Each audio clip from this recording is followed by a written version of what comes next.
Hey everybody, welcome to What the Flick. Taking a look at MTV's Scream. Francis, Alonzo, Bibbs will be joining us later, but he has the flu this week. Or will he, though? I think someone started. No one's seen him lately.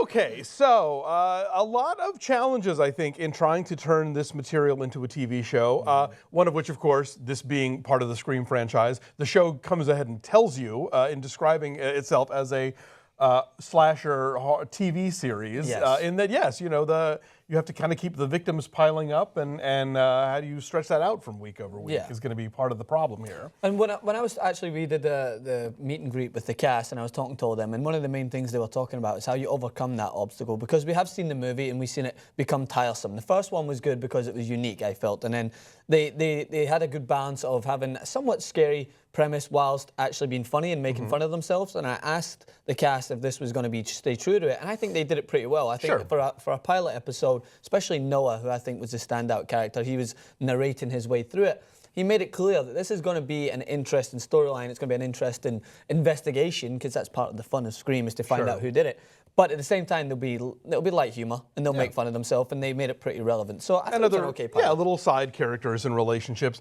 I think, if anything, the one thing that sort of struck me is that the first Scream felt so fresh because it was this kind of sort of postmodern deconstruction of the slasher movie, and you had characters in the film that were familiar with the tropes of those films. At the time, that was new, and since then, I think Scream opened the door for a whole way of portraying these kinds of characters, these sort of self-aware, media-savvy characters within film and television, that doesn't feel so fresh anymore. I mean, so when they do it on this show, it's kind of like, well, it's clever, and it's what I expect from the Scream, but it's also something that they would do on any number of other, like, sitcoms or whatever that are currently on the air. That's not their fault, but that's just the world that they're existing in. And the original Scream movies, it's kind of like letting people know how like cellular phones could be used to basically have your own death, because they would always call them wherever they were and kind of find out. But now, what was an interesting turn on this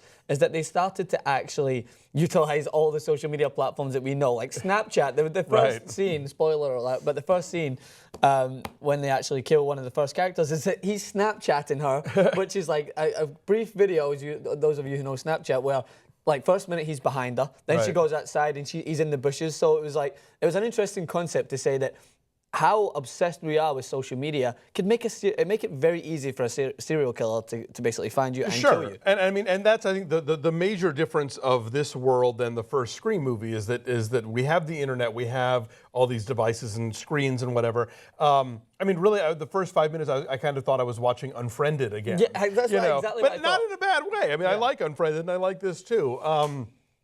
And I have to say, I am a fan of all 4 Scream movies. They all work for me in different ways. Even 3, the much maligned 3, I think is pretty fun. It's got Parker Posey in it. What do you want? You know, so we kick off with the requisite let's kill the most famous person in the cast, in this case Bella Thorne, whom I know from The Duff, and she was on a box of my cereal once, but I think she's apparently a very big thing for the young people. Yeah, for the young people. So yeah, but I think but this cast, they seem to be, you know, they're you know, kind of your requisite teen show attractive, but they seem to have something going on. And that's something that I was scared going into it. I think that's become such a tiresome cliche that they've made so many spoof movies out of it. They're scary movies and not another teen movie. You know the jocks, you know the popular kids. But somehow, I don't know if I've just not seen one of those movies in a while, because I think the last one I went to see was Scary Movie 2, and I was like, I'm done with this. I don't want to see this. But lucky you did a review of 3, 4, and 5. But now it seems that I actually believed in the characters and actually felt that it was refreshing to see these characters come to life again, because maybe I haven't seen them in so long. But it's clear that the jocks have their area and the popular kids have their area. But I like the dilemma between the film buff, what's her name? Audrey and Emma. Like their relationship is interesting to me, how they were previously friends. Yeah, they're very Veronica and Betty from Heathers. Absolutely. And it's what's interesting as well, the most interesting point, is that when you're watching this, your mind starts to work, and you're already pinpointing who the clear people are, like the outsider, the new kid that's came in. Obviously, he's a suspect straight away, wandering off on his own into the dark. The new kid is always soulfully handsome and has read a lot of books. And always. I met him in first person, like when I interviewed him, I was actually like, wow, he's really handsome. And I don't say that a lot about other people. I'm usually waiting for people to try and give me a compliment. I was like, that guy is brooding handsome. But all in all, I mean, for a pilot show of somewhat of a tiresome subject on MTV, I think it was pretty good. And I have to wonder also how much of this show exists because of Hannibal. Like that's what I was asking. Because at first I thought, oh well, MTV, like it's basic cable. What can you get away with? And I thought, oh well, shit, Hannibal's on NBC. Yes, exactly. And that show is crazy bloody, and so I think I suspect that may have opened the floodgates, if you will, of a certain level of acceptable gore on television, and so I'm sure they're going to be pushing the limits. And that's the one question I was asking as well, is that we've seen network television shows basically, in comparison to like the Netflixes and the HBOs of the world, where they can basically show everything. Right. And then when we watch shows like Gotham, who are like at primetime network television, you have people gouging out their eyes on camera. So you're kind of thinking maybe people are just becoming a little more, like having some more leeway. And on MTV, that was the one thing I was worried about, is how can you do a slasher movie? Like the one thing about Scream is it was pretty gory. You don't always see. That's the thing, and in terms of like a film from a cinematography standpoint, is that when you don't usually see the knife go in, but that's part of the drama. I think that was first mastered in the Norman Bates movie, is that you would just see the knife go down. Knife next to the, and you're supposed to just kind of picture what's happening, and they did that with the Scream movies. You just kind of see the knife, and then the blood would come out. And I think they did the same thing here, because you didn't see her throat being slit at the start, but you could still imagine it and the sounding of it. So, and I think also the one cool idea that I think they're doing here, which again is sort of fits into the whole sort of meta sense of the layers of reality and what we've seen in movies.